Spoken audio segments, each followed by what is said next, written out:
जब कोई नारी अपने परिवार को संभालती है, उन्हें संस्कारों से संपन्न करती है और घर की व्यवस्थाओं को सुचारू रूप से चलाती है,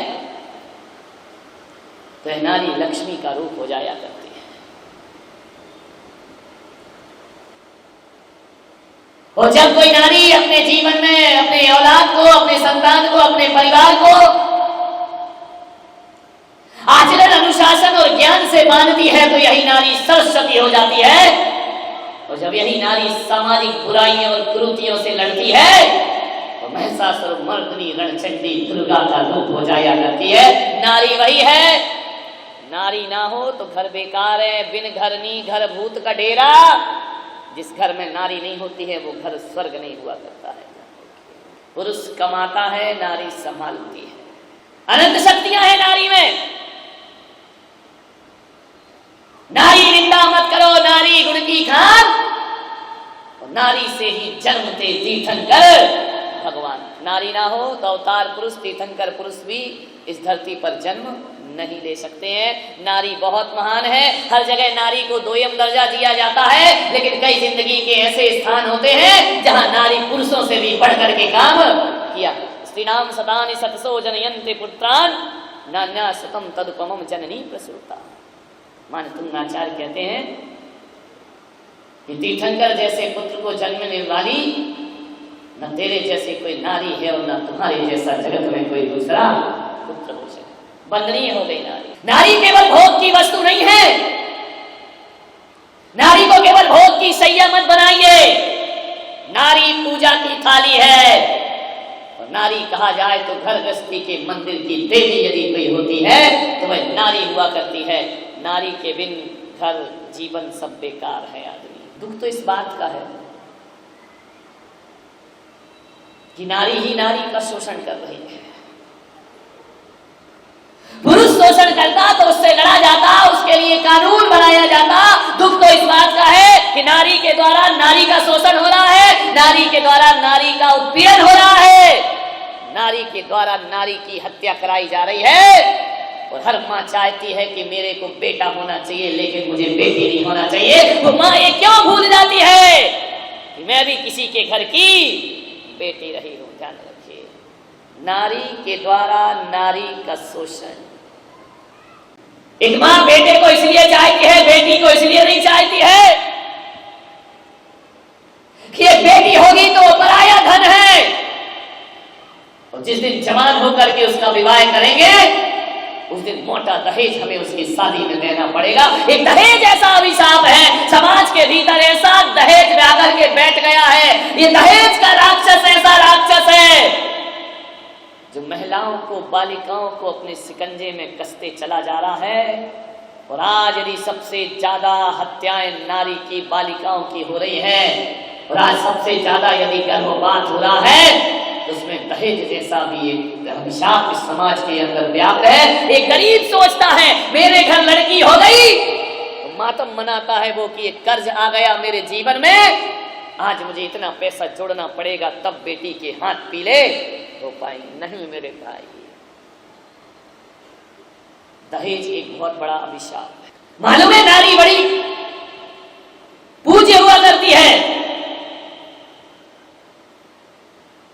जैन धर्म कहता है, जैन दर्शन कहता है कि जब यही नारी सांसारिक प्रपंचों को छोड़ करके घर गृहस्थी का त्याग करके यदि आरिका और साध्वी का रूप ले लिया करती है, तो यही दोयम दर्जा पाने वाली नारी पुरुषों के द्वारा भी वंदनीय हो जाया करती है। और बड़े बड़े राजा महाराजा भी उसे अपना शीश झुका। नारी अपनी शक्ति को पहचाने, नारी अपने को शोषित ना करे। एक सास बहू को प्रताड़ित करती है, और इसलिए प्रताड़ित करती है कि वह दहेज में रुपया कम लेकर के आई है। लड़की के माँ बाप को उलाहना मिलता है, उन्हें शर्मिंदा होना पड़ता है, बहू को जिंदा जला दिया जाता है। मेरा नागपुर में चतुर्मास हो रहा था, एक बाप ने अपनी बेटी की शादी की। मालूम है बेटी का घर बसाने में बाप का घर बिक जाता है। ध्यान रखिए, अपने घर को गिरवी रखता है, तब बेटी का घर बसाया करता है। उस बाप ने ऐसे ही किया। अच्छा लड़का मिला, अच्छा परिवार मिला, अपनी बेटी का विवाह कर दिया। लेकिन भूल गया वो लड़की का बाप कि जो लोग खुलेआम दहेज मांगते हैं, ऐसे लोग मेरी बेटी को कभी सुख नहीं दे सकते। मोटी रकम ऐंठी गई, धीरे धीरे वक्त बीता, बाप ने मकान गिरवी रखा, दुकान गिरवी रखी। वो सोचा कि चलो मैं फिर से मकान बना लूंगा, फिर से दुकान ले लूंगा, कोई बात नहीं है, मेरी बेटी का घर बस जाना। चाहे लड़की के पिता बनना बहुत बड़ी जिम्मेदारी है। जीते जी घर की लक्ष्मी को अंगारों में भार दिया, दौलत के अंधों ने निर्धन की बेटी को मार दिया, दौलत के अंधों ने निर्धन की बेटी को मार दिया। पहले तो मीठी बातों से उसका मन फुसलाया, फिर एक रोज अंधेरे कमरे में उसको बुलवाया, मुंह पर पट्टी बांध दी गई, शोर नहीं मच पाया। जल्दी ही दो हाथों ने फिर एक शोला सुलगाया, और तड़पती अबला पर फिर तेल झमाझम झाड़ दिया। दौलत के अंधों ने निर्धन की बेटी को मार दिया। लड़की कैसी रहती है ससुराल में, विचार करिए। जीवन भर के लिए अरे जो दासी बनकर रहती है, जिसमें बहे सभी का मन जो उन लहरों में बहती है, तानों के तीखे बाणों को जो हंस हंस कर सहती है, चाहे दम घुट जाए मगर जो मुख से कुछ ना कहती है, तो मर्यादा की उस मूरत को ये कैसा अंजाम दिया।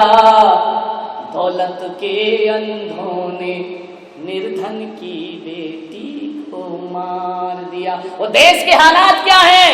बाहरे मेरे देश यहाँ पर सब संभव हो जाता है, रिश्वत का साबुन हत्या के धब्बे तक धो जाता है, बिका हुआ कानून कहीं पर आंखें मूंद सो जाता है, सुनवाई का नाटक कर प्रकरण फाइल हो जाता है।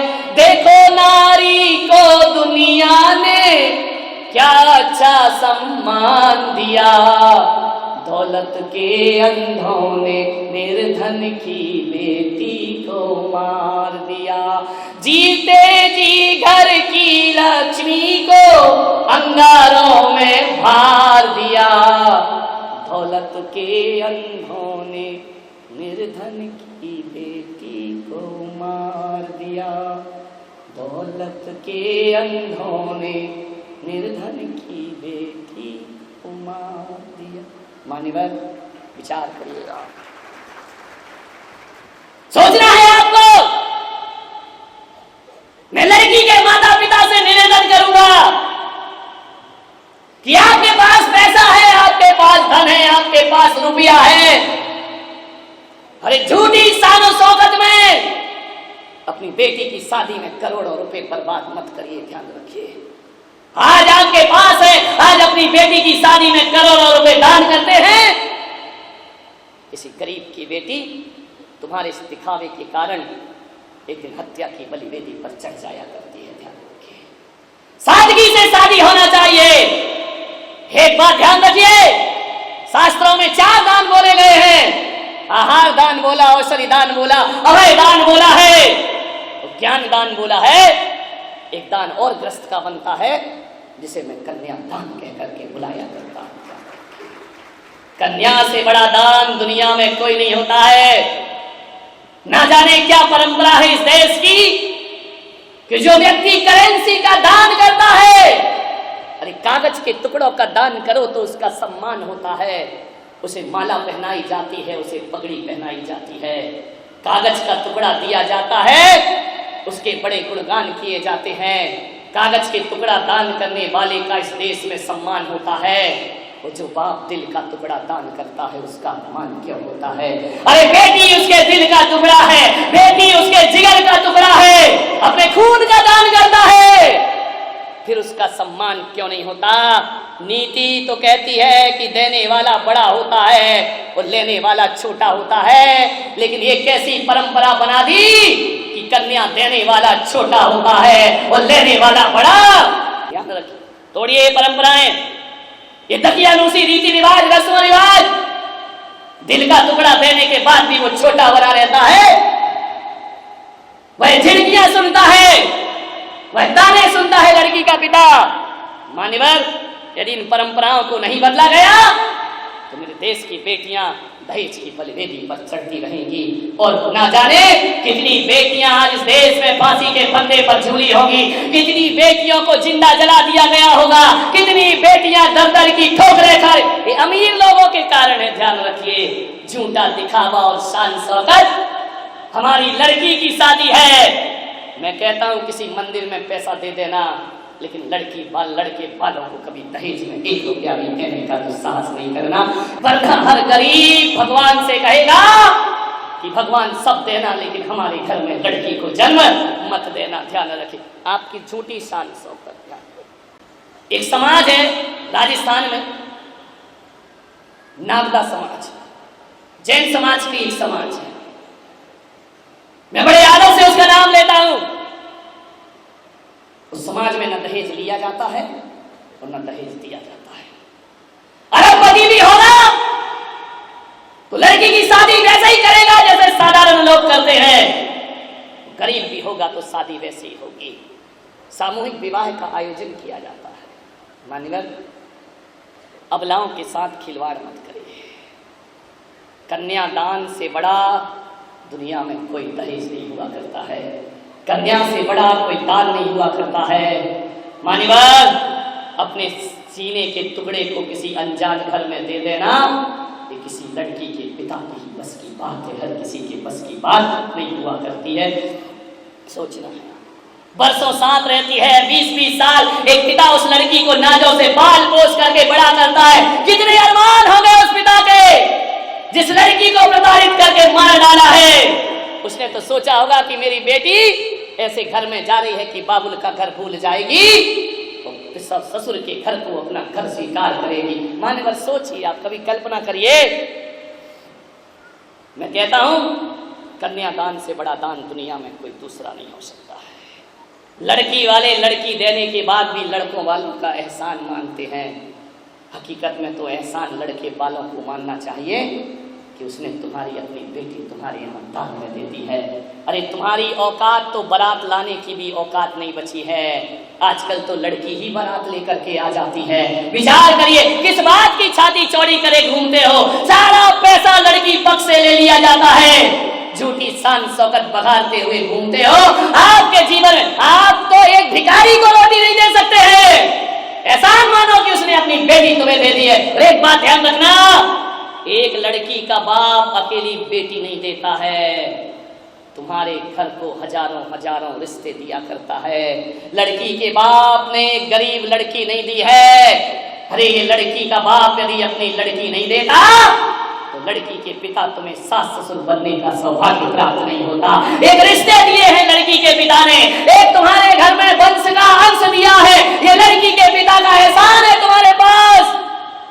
चाची, मामी, नानी कहलाने का सौभाग्य एक लड़की का पिता देता है और तुम्हारी औलाद को बाप बनने का सौभाग्य एक लड़की के बाप ने तुम्हें प्रदान किया है। ध्यान रखिए, वरना ऐसे ही घूमते रहते। एक लड़की 1000 रिश्ते लेकर के आती है, तुम्हारे घर में लक्ष्मी बनकर आई है। जब शादी होकर बेटी आती है तो आरती उतारते हो और चंद रुपयों की खातिर उसे चिताओं में जला के खाक भी कर दिया करते हो।